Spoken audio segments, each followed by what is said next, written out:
Hi Aquarius! Welcome po sa ating channel. At ito ang inyong daily gabay tayo reading for April 7, 2025.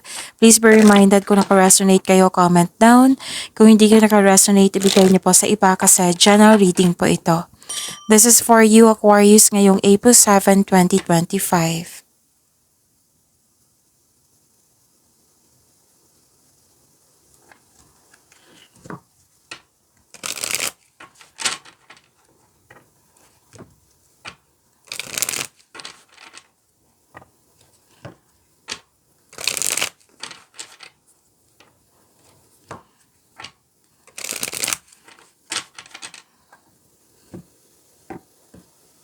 Para po ito sa inyo Aquarius ngayong April 7, 2025.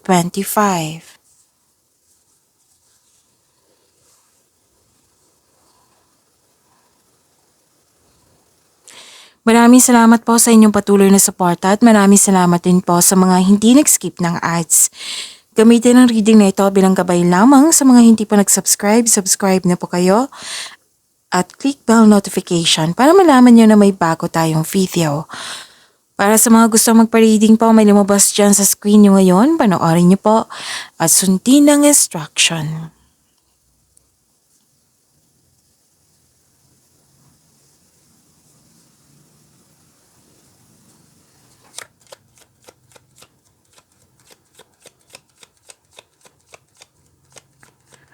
Spirit's Guide, mga ganap po para kay Aquarius ngayong April 7, 2025 ay need 3 cards po.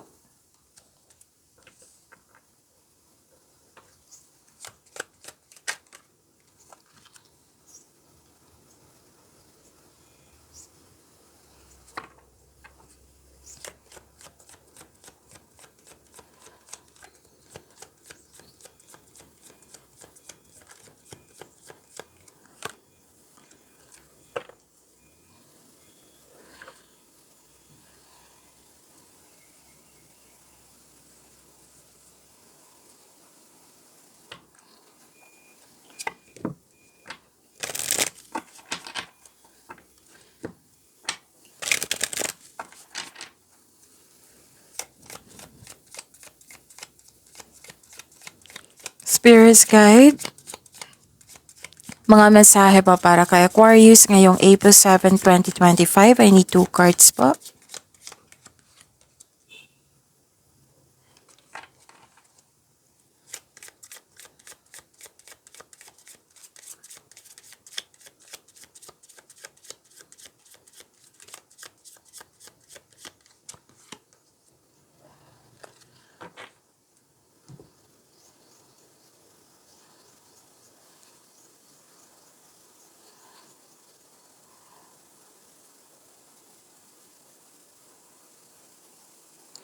Okay.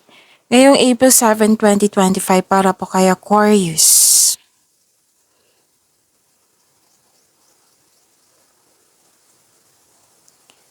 May nakita ko ditong nag-uusap regarding sa property or domestic matters. May nakita ko ditong home base yung trabaho. Pwede din may balak kayo or nag-staycation na kayo sa inyong bahay. Kasi you felt security, calm, and relaxed pag nasa bahay kayo. At okay, may group of people dito and I consider this is your family. Nagkaroon ng panahon sa inyong pamilya.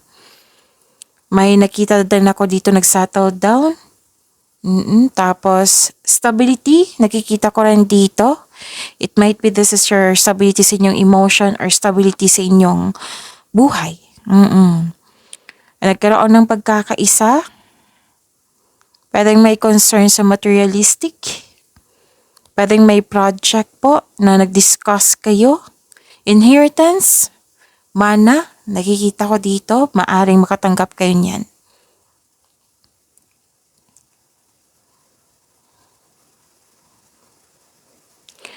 So, may good luck and good karma dito. Things going your way, positive opportunities. Yes, opportunities. And happiness, nakikita ko dito. Nakikita ko rin dito na may, this is good fortune. Okay, so claim nyo po. rewards. Nakikita ko rin dito. Pwede din na may opportunities na dumating na hindi mo pa napansin. Okay? May success akong nakikita dito. Happiness, hope, full of positivity. And may nakita kong makaka-receive kayo ng money. Pwedeng parating nito or naka-receive na kayo ngayon. And okay, may nakita ko dito you're taking a risk. Like for example, this is paglabas ng comfort zone nyo. So, nag-take risk ka. Okay. May nakita ko dito time for reflection, mas tumawak yung ambisyon mo sa buhay, mataas ang inyong intuition, malalaman mo din yung taong nanloko or manloloko sa'yo or isang sikreto. Kasi nga, mataas ang inyong intuition.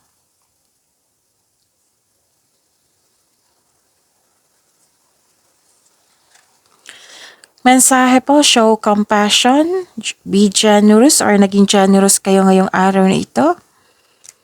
And, wow, a blessing in disguise. Find a blessing in disguise.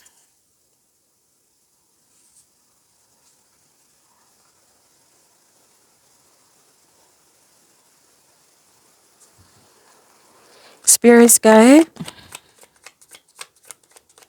Energy po ni Aquarius ngayong April 7, 2025. I need 2 cards po.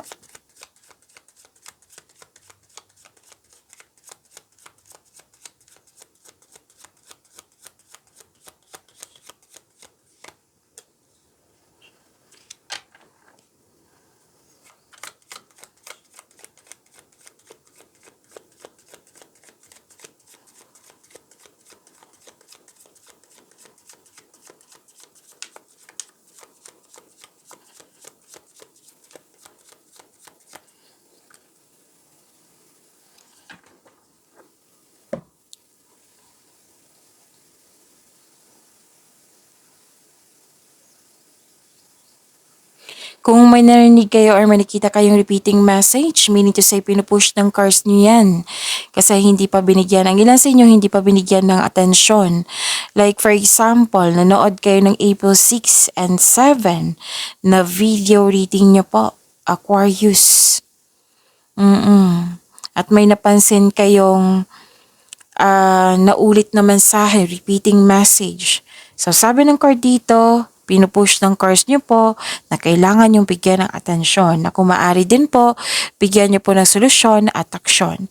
Remember Aquarius, at the end of the day, alam mo na ikaw lang taong may kakayahan at responsable na gumawa ng sarili mong katotohanan at kinabukasan. So ano yung energy ni Aquarius?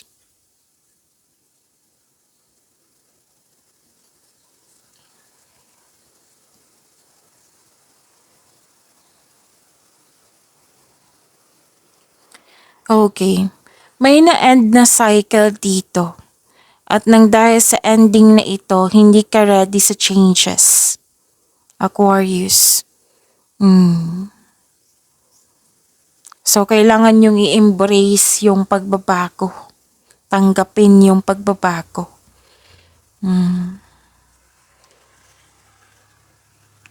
Pwede din na nagkaroon ng delay sa hinihintay nyo. At may nakita akong dito mensahe na kailangan nyong bigyan ng atensyon yung paggawa ng plano. Kumbaga siguraduhin kung karapat-dapat ba. Siguraduhin konkretong plano. Kasi may sinabi dito may pagkabigo at maling plano. So kung hindi pa ito nangyari, kailangan nyong pagbutihin, pag-usayan yung paggawa ng plano para maiwasan itong pagsisisi na ito. And you felt empty dito or may na-miss kang opportunity or may delayed sa celebration. Parang pwede din may hindi natapos. Oo. You're ready to move on pero feeling mo may blockages or you don't feel you are deserving of success. Yes, may success dito. May completion. Kaya nga may naganap na pagbabago. Kasi completion is ending yan eh. So may pagbabago na darating. So dumating yung pagbabago at hindi ka ready sa pagbabago na ito. So sabi ng card dito, you deserve this success. You have to embrace the changes, the new beginning.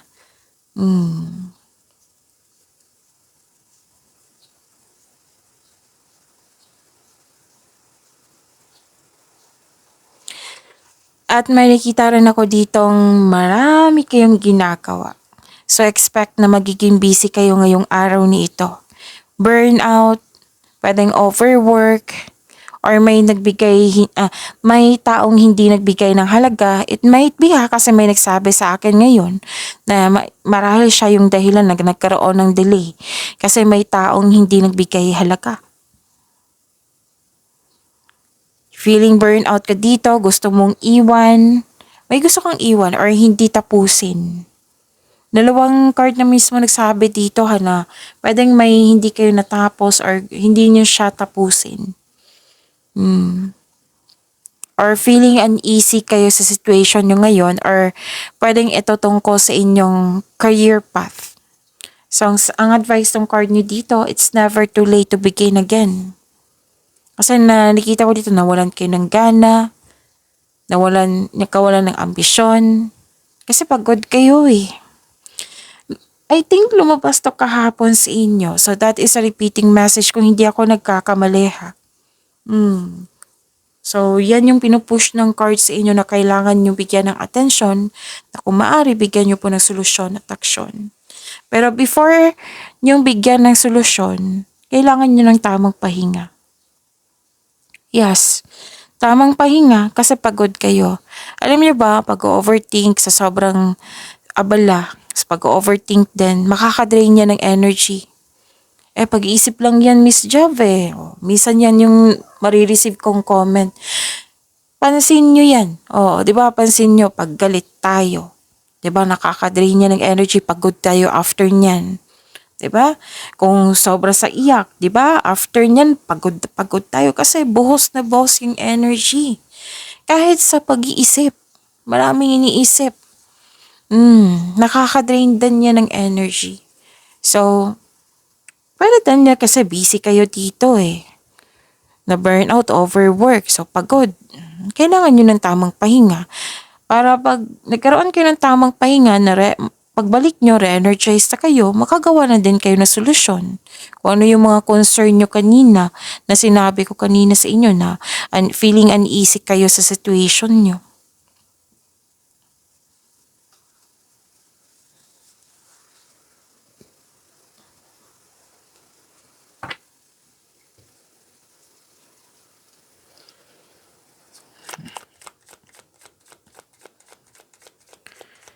Spirits guide, Career and Money Pony Aquarius ngayong April 7, 2025. I need 2 cards po.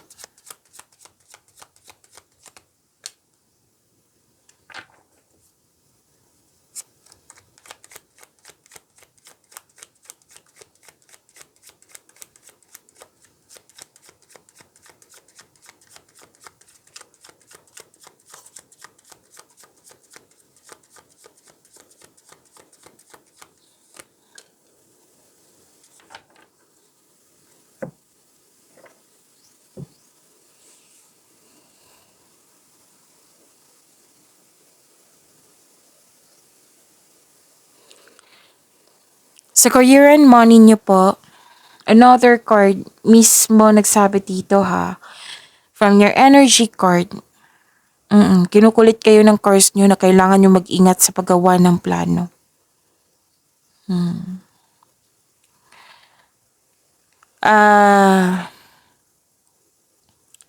Magkaka-encounter din kayo ng immature na tao na mahirap kausap. Nagkaroon din ng frustration dito kasi feeling mo walang progress sa iyong mga ginagawa, proyekto mo ba ito, or goal mo sa buhay. Gusto mong matapos na. Pwede sa proyekto nyo ito. Basta gusto nyong matapos na or end of contract pa ito. Kanina pa to, di ba? Pinupush ng cards nyo na kailangan nyo bigyan ng atensyon, solusyon, action kung maaari po. Kung gusto nyo makuha yung magandang resulta sa inyong mga ginagawa, mag-build kayo ng konkretong plano na hindi kayo nagmamadali. Kasi nagra-rush kayo dito eh. Gusto nyong makuha agad yung resulta. Gusto nyong matapos agad. Gusto nyong maabot agad. So sabi ng card dito, yun nga, huwag kayong mag-rush.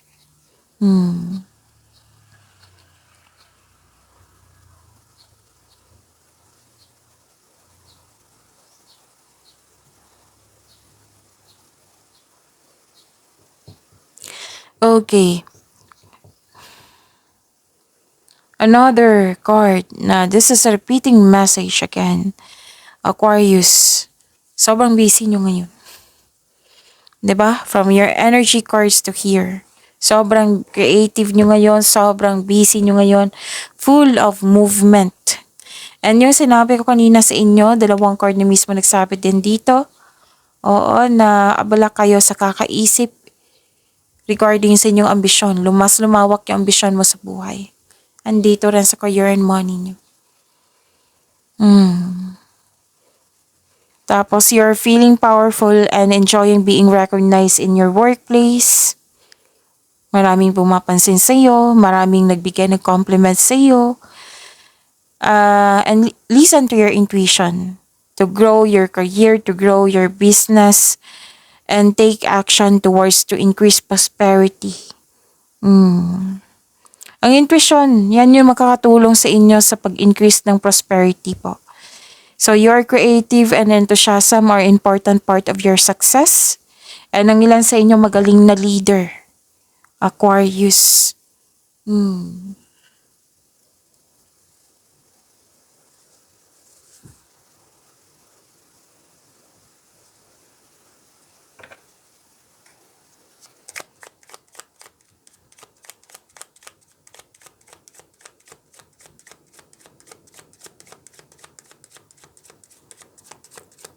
Spirits guide.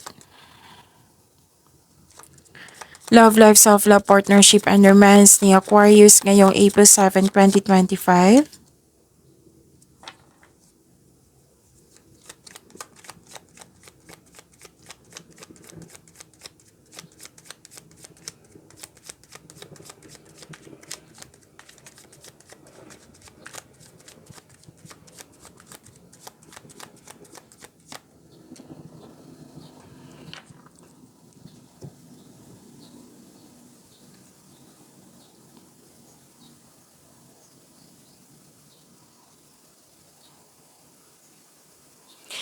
Okay, nakita ko dito na nagkaroon po ng may partner kayo na trustworthy, matalino, who chooses reason over emotion.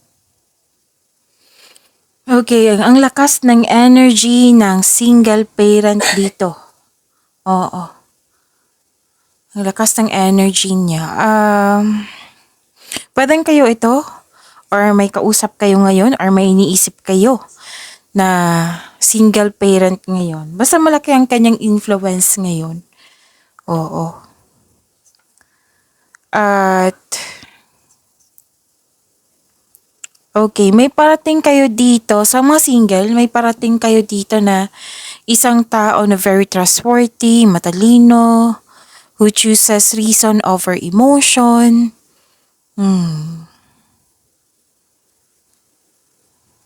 Okay. This is good kasi this is harmony, pagkakaisa. This is completion of cycle. This is happiness. This is fulfillment. May fulfillment sa pangarap. Granted din yung manifestation nyo po. So, nakikita ko dito yung happiness mo and you deserve this happiness. Para sa mga single, sobrang saya mo kasi gusto ka rin ng taong gusto mo. Oo, plus points na yung may love at respect kayo sa isa't isa. Sa mga marelasyon sa buhay mag-asawa, masaya kayo at satisfied kayo sa buhay nyo.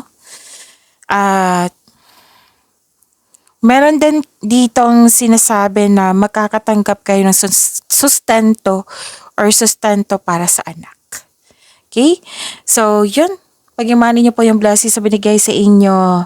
Aquarius, see you tomorrow. Please like, subscribe, and click po button for notification para updated po kayo sa daily tarot reading natin. Maraming salamat po.